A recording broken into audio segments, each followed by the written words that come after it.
పాకిస్తాన్కు గట్టిగా గుణపాఠం చెప్పేందుకు భారత్ సిద్ధమైంది. యుద్ధానికి సర్వం సిద్ధమైన సంకేతాలు స్పష్టంగా కనిపిస్తున్నాయి. ఈ నేపథ్యంలో రేపు సరిహద్దు రాష్ట్రాల్లో భద్రతా మాక్ డ్రిల్స్ నిర్వహించాలని ఆదేశాలు ఇచ్చింది కేంద్ర హోంశాఖ. 259 జిల్లాల్లో ఈ మాక్ డ్రిల్ జరగనుంది. ఈ క్రమంలో దాడులకు అవకాశం ఉన్న జిల్లాలను 3 కేటగిరీస్గా విభజించారు. కేటగిరీ 1లో దేశ రాజధాని ఢిల్లీ, తారాపూర్ అణు కేంద్రం తదితర ప్రాంతాలుంటే విశాఖపట్నం, హైదరాబాద్ కేటగిరీ 2లో ఉన్నాయి. దీంతో రేపు వైజాగ్, హైదరాబాద్లో కూడా సెక్యూరిటీ మాక్ డ్రిల్స్ నిర్వహించనున్నాయి భద్రతా బలగాలు. అత్యవసర పరిస్థితుల్లో స్పందించాల్సిన విధానంపై మాక్ డ్రిల్ చేయనున్నాయి.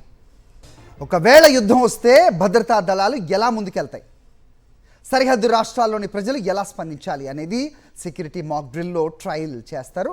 ప్రజలకు అవగాహన కల్పించనున్నారు. ఇందులో ఎలక్ట్రిసిటీ బ్లాక్అవుట్ ఉంటుంది, అంటే విద్యుత్ సరఫరా నిలిపివేసి కార్యకలాపాలు నిర్వహిస్తారు. అలాగే మొబైల్ సిగ్నల్స్ కూడా నిలిచిపోతాయి. ట్రాఫిక్ దారి మళ్లింపు, ప్రజలను సురక్షిత ప్రాంతాలకు తరలింపు చర్యలు, పబ్లిక్ అనౌన్స్మెంట్ సెక్యూరిటీ మాక్ డ్రిల్లో భాగంగా ఉంటాయి. యుద్ధ పరిస్థితులు ప్రజలు ఎలా వ్యవహరించాలి అనేది సివిల్ డిఫెన్స్ మాక్ డ్రిల్లో భద్రతా అధికారులు వివరిస్తారు.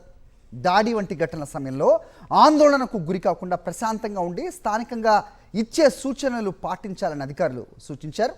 వదంతులను వ్యాపింప చేయకూడదు. సోషల్ మీడియాలో వచ్చే ఫేక్ న్యూస్ నమ్మి భయాందోళనకు గురి కావద్దు. అధికారులు ఇచ్చే స్పష్టమైన సమాచారాన్ని మాత్రమే విశ్వసించాలి. కరెంట్ లేకపోయినా, ఇంటర్నెట్ పనిచేయకపోయినా ఆందోళన చెందకుండా జాగ్రత్తగా వ్యవహరించాలి. అధికారిక సమాచారం కోసం ప్రభుత్వ ఛానల్స్, రేడియోను మాత్రమే వినాలని అధికారులు సూచిస్తున్నారు. ప్రజలు, అధికారులు తమ తమ బాధ్యతలు గుర్తెరిగి మెలగాలని పేర్కొన్నారు. మాక్ డ్రిల్స్ కేవలం ప్రజల సన్నద్ధత కోసమే తప్ప ఆందోళనకు గురి చేయడానికి కాదని అధికారులు తెలిపారు. రైట్, యుద్ధానికి సన్నద్ధమవుతున్న క్రమంలో ప్రస్తుతం మాక్ డ్రిల్స్ నిర్వహించే ప్రయత్నం చేస్తోంది కేంద్ర హోంశాఖ. దీంట్లో 3 కేటగిరీలుగా ఈ రాష్ట్రాలను విభజించారు. కేటగిరీ 1లో ఢిల్లీ ఉంది. కేటగిరీ 2లో ఇటు ఆంధ్రప్రదేశ్, అటు తెలంగాణ కూడా ఉన్న పరిస్థితులు. అయితే ఎలా జరుగుతాయి ఇవి, దీని ఉద్దేశం ఏంటి అనేది మా కరెస్పాండెంట్ వెంకటేష్ ఢిల్లీ నుంచి అందిస్తారు. విశాఖ నుంచి మా కరెస్పాండెంట్ నరేష్, అలాగే హైదరాబాద్ నుంచి మా కరెస్పాండెంట్ శేఖర్ సిద్ధంగా ఉన్నారు. ముందుగా ఢిల్లీ వెళ్దాం.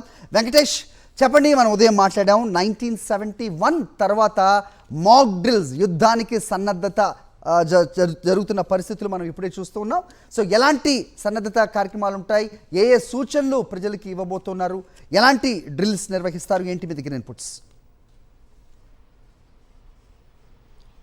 పహల్గాం ఉగ్ర దాడి నేపథ్యంలో పాకిస్తాన్కు అలాగే ఉగ్రవాదులకు బియాండ్ ద ఇమాజినేషన్ పనిష్మెంట్ ఉంటుందని ప్రధానమంత్రి నరేంద్ర మోడీ హెచ్చరించారు. సో ఆ నేపథ్యంలో ప్రజలను కూడా యుద్ధ సన్నద్ధతలో భాగంగా ప్రిపేర్ చేసేందుకు ఈ మాక్ డ్రిల్ నిర్వహిస్తున్నారు. సో ప్రజలను ఆందోళనకు గురి చేయడం లక్ష్యం కాదు, కేవలం ప్రిపేర్డ్ గా ఉండేందుకే ఈ సివిల్ డిఫెన్స్ డిస్ట్రిక్ట్స్ ను విభజించారు. అందులో 3 కేటగిరీలు చేశారు. సో అందులో దేశ రాజధాని కేటగిరీ 1లో ఉంది. ఇక్కడనే త్రివిధ దళాలకు సంబంధించినటువంటి హెడ్ క్వార్టర్స్, చాలా కీలకమైనటువంటి ఇన్స్టాలేషన్స్, ప్రధాని నివాసం, ముఖ్యమైనటువంటి వారందరూ కూడా ఇక్కడే నివసిస్తున్నటువంటి నేపథ్యంలో ఢిల్లీని కేటగిరీ 1లో ఉంచారు. అలాగే హైదరాబాద్, విశాఖపట్నంలో కూడా కీలకమైనటువంటి డిఫెన్స్ స్థావరాలు ఉన్నాయి. హైదరాబాద్ లో DRDO సహా ఇతర అణ్వస్త్ర కేంద్ర, ఇటు అణుక్షిపణులు తయారు చేసేటువంటి కేంద్రాలు ఉన్నాయి. అలాగే విశాఖపట్నంలో కూడా పోర్ట్స్ ఉన్నటువంటి పరిస్థితి.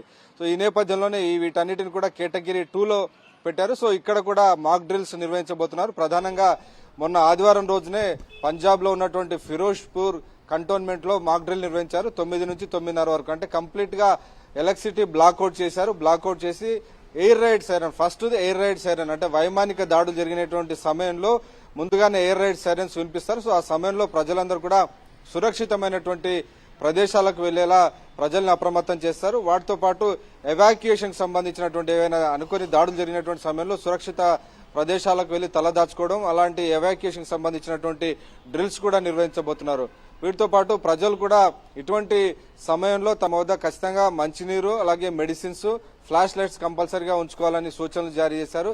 ఎందుకంటే దాదాపు అరగంట నుంచి గంట వరకు కంప్లీట్ బ్లాక్అవుట్ ఉంటుంది. సో ఎక్కడ కూడా ఎలక్ట్రిసిటీ ఉండదు. పవర్ స్టేషన్లను పవర్ ఆపేస్తారు. ప్రజలు కూడా సహకరించి ఎక్కడ కూడా పైన, అంటే ఇంటి పైన లైట్ వెలిగించడం ఇలాంటివి చేయొద్దు. ఎందుకంటే వైమానిక దాడులు జరిగేటువంటి సమయంలో డిటెక్షన్ కు తెలియకుండా, అంటే విమానాలకు పలానా చోట పలానా నగరం పలానా ఇన్స్టిట్యూషన్స్ ఉన్నాయని తెలియకుండా ఉండేందుకే, డిటెక్ట్ కాకుండా ఉండేందుకే ఇలాంటి కన్సీల్మెంట్ యాక్షన్స్ తీసుకుంటారు. కాబట్టి ప్రజలు కూడా తమ డ్యూటీలో భాగంగా కంప్లీట్ బ్లాక్అవుట్ కు సహకరించాలని విజ్ఞప్తి చేశారు.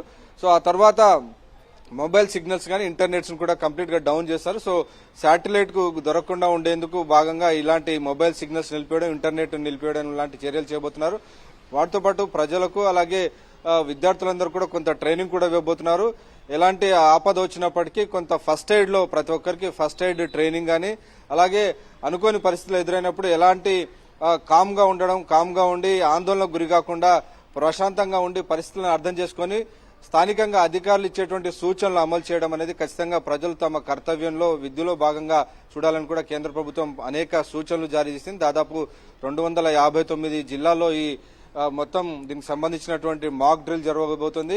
రిమోట్ ఏరియాలో జరుగుతుంది, అలాగే నగరాల్లో కూడా జరుగుతుంది. సో నగరాల్లో ప్రధానంగా దృష్టి కేంద్రీకరించారు. ఎందుకంటే ఇంపార్టెంట్ ఇన్స్టాలేషన్స్ అనేక నగరాల్లో ఉన్న నేపథ్యంలో హైదరాబాద్, విశాఖపట్నం, ఢిల్లీలో కంటోన్మెంట్ ఏరియాలపైన ప్రధానంగా మాక్ డ్రిల్ ఉండబోతోంది. హరి